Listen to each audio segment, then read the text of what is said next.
Welcome back. Well, it's only been a few minutes, but yes, putting out videos is a full-time job. This seems to be what I've been doing, and I'm having fun with it. So when I started doing videos, I was more serious, if you go back. But one of the things that I said consistently from the beginning was none of us will know the truth. I don't think any of us will know the absolute truth to this journey of life. So I was in a religion. Of course, I'm an ex-JW. I was in a religion for most of my life where I was told it was the truth, and I believed it. And I believed it because every day it was propagated to me, told to me every day. So every day I would put that, I'd build a new record or reaffirm the record in my mind that I'm in the truth. And when we get out or we leave or something happens that forces us to leave, for many of us, it makes us examine this religion that we were a part of. And there's a process to examining things. Because and I can say that with my own experience, because when I started examining this, I was very iffy about looking even on the internet. I was iffy about everything. I was so indoctrinated that I wouldn't allow my blinders to open up too wide, and then I opened them up wider and wider and wider. And as we progress, if you follow the channel, I laugh more because it's not so serious. But here's an old saying. You might have heard this one. Fool me once, shame on you. Fool me twice, shame on me. Fool me 3 times, shame on both of us. That's kind of a new one. But, you know, when you get fooled and you come out of a cult-like thinking, and it's very easy. There's 9 men. Everything's the faithful slave. Everything's about them. So it's very easy to see that it's bowing down to a cult. And I was told I couldn't learn the Bible on my own when I left. I had to be in the ark. So I'm always skeptical of stuff like that. That's like fool me twice, shame on me. You know, when someone comes and says, well, I got the truth, or I got this all figured out, it tells me to be careful. Put your spidey senses on, but take a look, you know. There's nothing wrong with looking, right? Because looking helps us to be more tolerant. And that's one of the things I found as being a Jehovah's Witness. I had my blinders on. I wasn't tolerant. And even today, I find it's something that I have to really put some effort into. So part of my effort is exploring what you guys as the audience want to hear. And so one of our subscribers said, you know, Vern, you're going hard on the Catholics. And I do. I go hard on the Catholics, but I shouldn't probably. Or should I? You know, depends on how we lump it all. You know, it's about lumping. But really, I'm not against the Catholics. The Catholics have been around forever, since the Apostle Paul. He actually invented the Catholic religion. He was the first pope, never got married. Celibacy. He was a celibate member of that new church that formed. And today that church is quite big. It formed a lot of our Western civilization. You know, we all admit that. And from that sprouted the Protestant religions. And how big are they? Well, let's look at this. How many are there? Well, out of 7.88 billion people on Earth, Christianity as a whole is 2.4 billion. Christianity. Now, how big is the Catholic part of it? It's 1.378 billion. The Catholic part of that, Christianity. So when we look at the Catholics, how big is it? Let's compare it up to some of the other religions. Okay, so we have in front of us Islam. Islam is bigger than the Catholic religion. It's 1.9 billion followers. Hinduism is the same size. Well, a little smaller, 1.2 billion, Hinduism. Buddhism is 500 million. And Christianity, while the Christian portion, the Protestants that left the Catholics, are about 1 billion people. And that's how we get the 2.4 billion in Christianity, which makes up, the biggest religion on earth if you look at Christianity. But if you look at Catholicism, they don't include Protestants. They're very much, they have a narrower thought process. I'm not saying it's a bad thing. I know a lot of other religions like that. I came out of one. And but the one thing that my good wife brought up to me this morning is that we can't lump them all together. We cannot lump them all together. Why?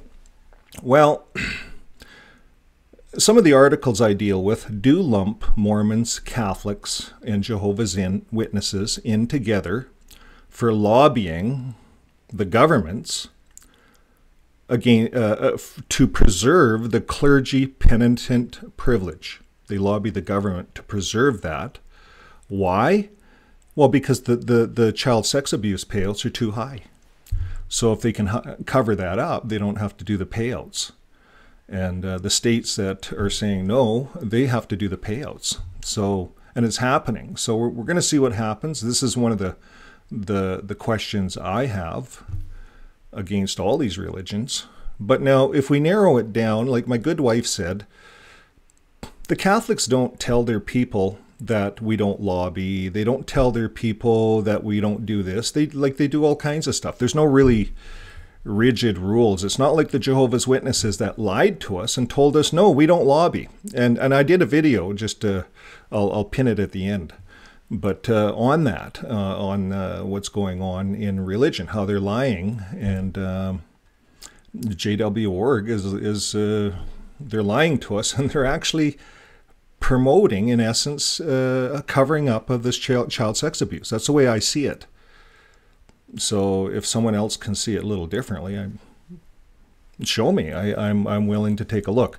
So anyways, I did take a look. I took a look at this guy here, the best, I called it the best debunk of the JW.org religion by this Catholic guy. And I'm going to put him up on the screen here so you guys can see who I'm talking about. This is the Counsel of Trent. And thanks to one of our subscribers for sending us this video. And the Counsel of Trent, let me just see if I can blow that up a little bigger. Okay, here's the Counsel of Trent. The Counsel of Trent. He has 107,000 subscribers, 359 videos. I looked for his email address. I couldn't find it, although I did give him a message in his last video. Told him I really liked his videos. And let him know I'm going to be playing one of his videos today. So I thought he did a really excellent job. He's obviously on our side because he is showing how the Watchtower is a lie. And I'm going to play that video in a second here. I just wanted to show you his site. And he says, the Counsel of Trent is a popular podcast featuring Trent Horn, where he helps Catholics answer the toughest objections against our faith. Every episode of the Counsel of Trent provides listeners with a conversation roadmap that will help them share their Catholic faith with anyone. They contain entertaining, informative, and practical explanations of the faith, as well as interviews with the best Catholic writers and speakers in the world today. So there you have it. So I plugged in a few things on his site, and we'll take a look at this video here. I'll put it up on my big screen here. And this video is Failed Jehovah's Witness Prophecies. And I thought Trent did a fabulous job of this video. We'll start right back here a bit, and I'll play this for you. Hey everyone, in today's episode, I'm going to talk about Jehovah's Witnesses. Oh my gosh, are they already here? Just kidding. But before we do that, I have a quick reminder to please like this video, subscribe to our channel so you don't miss all of our great content, and don't forget to support us at TrentHornPodcast.com. By the way, if you do become a supporter at TrentHornPodcast.com, you get access to my entire Catechism study series. I go through the entire Catechism. And at the silver level, you'll get access to my New Testament study series that goes through, you guessed it, the entire New Testament. Commentary, apologetics. I think you'll really like it. Be sure to check out all of that at TrentHornPodcast.com. All right. So let's talk a little bit about Jehovah's Witnesses. Obviously, they're not like Catholics or evangelical Christians or Eastern Orthodox because they're not Christian. They are quasi-Christian, they sound Christian, but they reject fundamental elements of Christianity. Their own magazine says, one of the magazines they publish says they are not Protestants. They're not Protestant Christians because of this. This is what they say. Protestant faiths reject certain features of Catholic worship. Reformation leaders retained certain Catholic dogmas, such as belief in the Trinity, hellfire, and the immortality of the human soul. Jehovah's Witnesses, however, believe that those doctrines not only contradict the Bible, but also promote a distorted view of God. So, in place of these doctrines, Jehovah's Witnesses, who are non-Christian, they believe instead that Jesus is not God, he's actually Michael the Archangel, that the wicked are annihilated instead of being sent to hell. There's a little dispute among them about how many people go to heaven. A common belief is that only 144,000 people will go to heaven, and they won't ever be in heaven. They'll just live on a paradise earth. So they reject things. They also reject a lot of things that Christians normally don't have a problem with. They don't celebrate birthdays. They don't celebrate holidays like Mother's Day. They also don't celebrate religious holidays like Christmas or Easter. Jehovah's Witnesses don't take oaths of office, they don't salute the flag, and they don't accept traditional blood transfusions. So this is a lot of interesting beliefs. And the group that leads the Jehovah's Witnesses, the Watchtower Bible and Tract Society, takes a lot of steps to make sure that Jehovah's Witnesses don't read books that are critical of Jehovah's Witness theology, or they tell people not to watch videos like this one, which is interesting because the Jehovah's Witnesses want me to give their theology a fair hearing, but the Watchtower tells them to avoid books and other things from my point of view that would show the flaws with being a Jehovah's Witness. And that's one of the things we're going to talk about in this episode today. But first, let me give you a little background on who the Jehovah's Witnesses are before I talk about some of the more interesting things related to them, especially their apocalyptic predictions, and that would include things like the Apocalypse Mansion. So Jehovah's Witnesses began in the northeastern U.S. back in the 1870s, but back then they were called the Bible Students, and they were led by a guy named Charles Taze Russell. And this was very common at that time period. You also have Mormonism, too. You have people who believe they restored the lost doctrines of the apostles. They were restorationists. In 1881, Russell founded a printing company that was moved to Brooklyn, New York, that was called the Watchtower Bible and Tract Society. So that's the leadership office of the Jehovah's Witnesses, and it's still there, to my knowledge, it's still in Brooklyn to this day. They are the legal and the ecclesial authority for this religion. And Russell used the press to spread a message. He said the world was going to end in 1914. And so when it didn't end in 1914, he said it's going to end in 1915. And then he died in 1916. His successor, Joseph Franklin Rutherford, he became the new president of the Watchtower Bible and Tract Society. He then wrote a book published by the Watchtower called Millions Now Living Will Never Die. So Rutherford, the president of the Jehovah's Witnesses, claimed that a lot of the people alive in 1914, they were going to live to see the end of the world. And he said this was going to happen in 1925. He also said the patriarchs Abraham, Isaac, and Jacob would be raised from the dead, and God would make the earth a paradise for the patriarchs and for the majority of people, the believers, people who were alive in 1914. So in order to accommodate the resurrected patriarchs, Rutherford, using gifts from other people, but regardless, he built a mansion in San Diego called Beth Sarim, which is Hebrew for the house of the princes. So the mansion, though, was built 4 years after the 1925 prediction. But Rutherford was still, it's still going to happen, they think. But if the end of the world doesn't happen yet, he decided to live at Beth Sarim as its caretaker during the Great Depression. Also in 1931, they changed the name of the group from the Bible students to the Jehovah's Witnesses, because there were other Bible student sects that didn't recognize the Watchtower as having authority. And he taught that God was the ultimate leader of the Jehovah's Witnesses, and that the Watchtower Bible and Tract Society was God's official administrator, in his words. Now, Rutherford died at Beth Sarim in 1942, and he was succeeded by their third president, Nathan Knorr. In 1954, when asked at a trial in Scotland why the property was sold, Frederick William Franz, who was then the vice president of the Watchtower Society, said, because it was there, and the prophets had not yet come back to occupy it, they're 30 years late, to make use of it, and the society had no use for it at the time. It was in charge of a caretaker, and it was causing expense.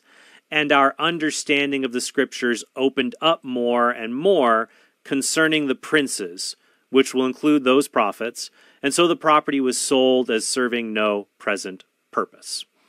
The article ends by saying the house is now privately owned and has been designated historical landmark number 474 by the city of San Diego. Anyways, back to the history of the Jehovah's Witnesses. So Nathan Knorr, the president after Rutherford, he really changed the witnesses to be like what you know them today. He came up with the idea of going door to door with their testimonies. I think the first witnesses had played a recording of Nathan Knorr speaking to people on like a phonograph. He also commissioned their Bible, the New World Translation. It was published in 1961 because they were trying to, deal with the fact that the real Bible, translated properly, contradicts the Jehovah's Witness doctrine, saying things that Jesus is not God and things like that. And they try to say that it's just a really literal translation, and it's not. And several Greek scholars have translated the Jehovah's Witness Bible, the New World Translation. They've criticized it because it's clearly been tweaked, not to get at the original text, but to support Jehovah's Witness theology. Also, in the mid-1960s, Jehovah's Witness literature was really hinting strongly that the world would end in 1975. In 1969, their magazine Awake said, "If you are a young person, you also need to face the fact that you will never grow old in this present system of things. Why not? Because all the evidence in fulfillment of Bible prophecy indicates that this corrupt system is due to end in a few years." Now, despite this failed prediction, Awake magazine continued through the 1980s to print at the top of the magazine's first page the following: "This magazine builds confidence in the Creator's promise of a peaceful and secure world before the generation that saw the events of 1914 passes away." According to the witnesses at that time, the events of 1914 were Jesus' invisible return.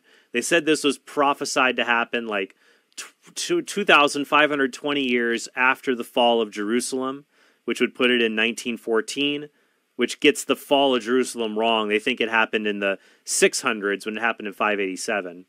But the fact of the matter is, they were claiming, even in the 1980s, that the world was going to end, and those who were alive in 1914 who saw Jesus' invisible return, because obviously nothing happened, the world didn't end in 1914. People who saw Jesus' invisible return in 1914, in the 80s or 90s, they were going to be there when Jesus made his visible return and ushered in the end of the world. Now, of course, the problem is that the number of people alive today who were alive in 1914 is maybe in the hundreds. Fairly soon, there's going to be nobody left who was alive in 1914. And they saw this a while ago. That's why in 1995, Awake magazine stopped carrying in the banner the reference to the generation of 1914 who was going to see the end of the world. Instead, it was changed to say a prediction about that it is about to replace the present wicked, lawless system of things without a date. Now, in response to these failed predictions, the Jehovah's Witnesses claim they're not infallible. So they say on their website, "We have had some wrong expectations about the end, but we are more concerned with obeying Jesus and saving lives than with avoiding criticism. It's good to obey Jesus, but here's the problem. Deuteronomy 18, verses 20 through 22 says this, "But the prophet who presumes to speak a word in my name, which I have not commanded him to speak, or who speaks in the name of other gods, that same prophet shall die. And if you say in your heart, how may we know the word which the Lord has not spoken? When a prophet speaks in the name of the Lord, if the word does not come to pass or come true, that is a word which the Lord has not spoken. The prophet has spoken it presumptuously. You need not be afraid of him." So Jehovah's Witnesses, they fail the test of being a prophet on two fronts. First, they speak in the name of another God, Jehovah. That's not the true God, because witnesses say they deny the Trinity. Jehovah is one God. Jesus is not God. Jesus is someone that Jehovah created, but Jesus is not God. And so in that way, Jehovah's Witnesses fail Deuteronomy 18's first test. They lead people away from the true God and want people to worship a false God, the God Jehovah. By the way, they call him Jehovah because they combine the vowels for Adonai with the Hebrew tetragrammaton. So we have Yahweh, the traditionally assumed pronunciation of God, replaced with the vowels for Adonai. In Latin, you get Jehovah, but nobody was saying Jehovah in the time of Jesus or before that. And second, what the witnesses claimed would happen over and over again did not happen. Now, the witnesses often claim that the Watchtower, it's not acting as a prophet, and the false predictions are just signs that God is giving the Watchtower new light or a new understanding of doctrine. But first, this contradicts previous documented claims of the Watchtower saying that they are God's prophet. And leads to another problem.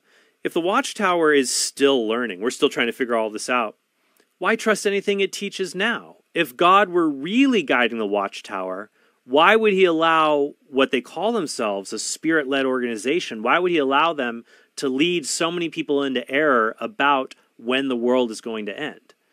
The simplest answer to these questions is that the Watchtower should not be trusted. The Jehovah's Witnesses organization should not be trusted because ultimately it is guided by men. It's not guided by God. And that can be seen in the doctrines they teach that are in variance with the Word of God, and also the predictions they claim to make, which simply have not come to pass.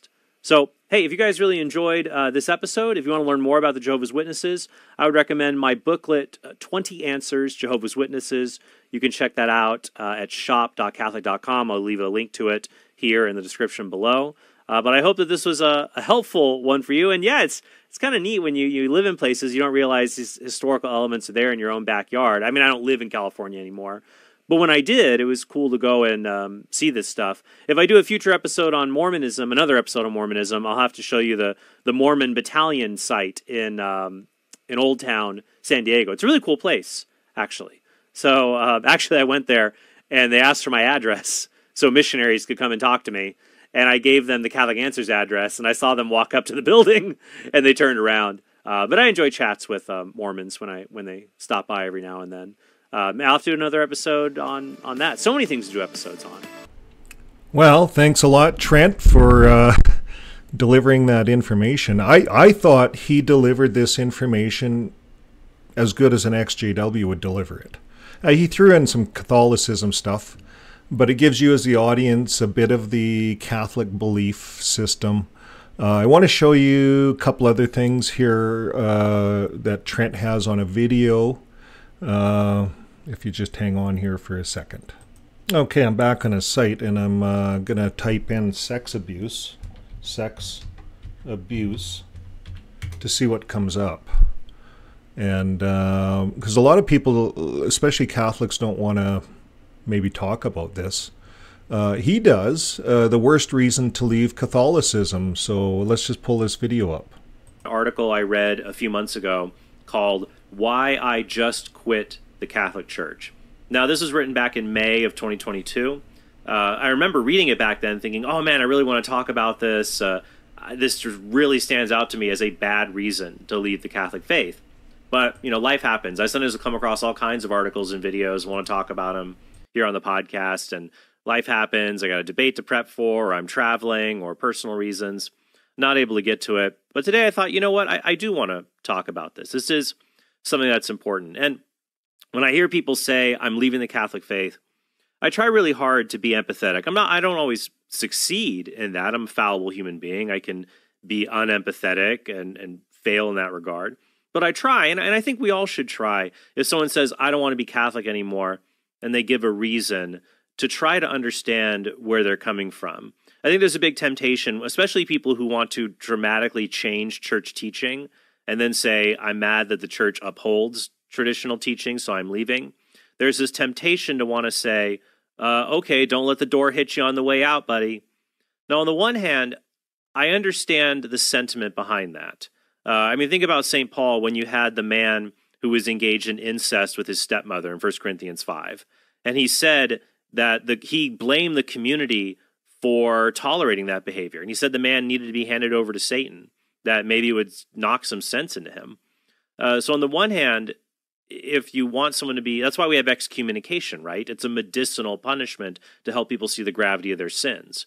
But I think a lot of times it's more of a self-righteous thing, like, haha, I'm the good Catholic, you're the bad Catholic. See you later, buddy. Nobody needs you around here. And it lacks that sorrow of, here's a person who's risked. So he talks about, he goes on to talk about this. Doesn't really answer the why the church is lobbying to protect that penitent privilege. The big story that we're all after. Why is this going on? That's my question. And but he more or less addresses people, why are you leaving the religion? This would be like a Jehovah's Witness elder talking to someone in the congregation. Why are you leaving the religion over child abuse? All these reports. These are human things. God does not support this. And there's excommunication. We disfellowship those ones. That's what he's saying. All the churches kind of do that. But my question is, why are they hiding behind this clergy penitent privilege? Well, it's because of the lawsuits. You see, there's no consideration for the children. And what I see happening in society is that religions are conforming because of the governments. The governments are forcing the religions to conform, to change, make changes. It's not that the religions' light is getting brighter. The Catholics' light is not getting any brighter. The Pope stood up, this new Pope, and he said, well, he was forced into it. Finally, we're going to have to pay out. Finally, he was forced into apologizing, making an apology. So this is what's going on behind the scenes.